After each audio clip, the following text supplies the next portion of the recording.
How do I get into this logically? Okay.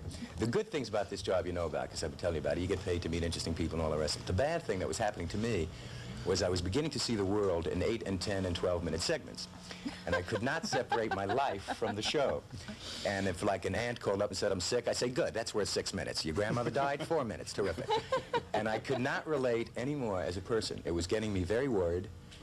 And I did not like the sensation. I wanted to remember all over again what reality was and that I was responsible for my life. And I had heard about a thing called EST, E-S-T, which really means be. But because of some political nonsense in California, it has come to mean Erhard Seminars Training, because they wouldn't allow S to be called B in Sacramento, California. And all I heard about was that you can't explain it verbally, that it's an experience that you must go through personally, you must confront yourself, and really deal with you, and then your life changes somehow, or if not changes, expands. So I went for the training, and all I could tell you is, it's the most fabulous thing that's ever happened to me. And the creator of the space, that would be a good way to say it, for EST to happen in, is this gentleman. His name is Werner Erhard, and I'm very proud that he's owning this one. Thank you, Sandy. I really enjoyed being here. Werner, I've been trying to explain it for 2 weeks now, after the 2 weekends, to Alice and Kevin. They're both obviously fascinated, as are some of the listeners who've been coming up to me on the street and stuff.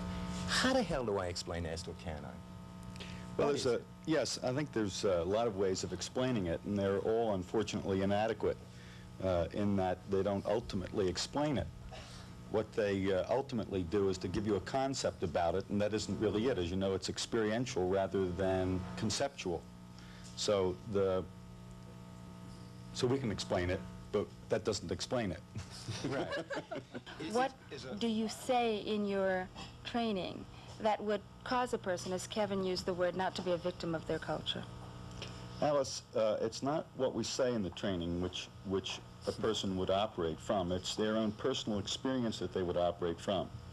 And I guess regarding that, what my own observation of people who've been through the training has been is that people tend to experience more responsibility about the circumstances of their lives. They experience themselves more at cause, less at effect. Mm-hmm. And it's a kind of interesting thing. If I'm doing something to you, or the society's doing something to you, you're a victim, and there's not much you can do about it except complain. When the exact same circumstance arises, if somehow you can experience yourself as the cause of it, then perhaps you can do something about it. You tend to complain less and operate more. Someone once said, if you kick, you only wear out your shoes.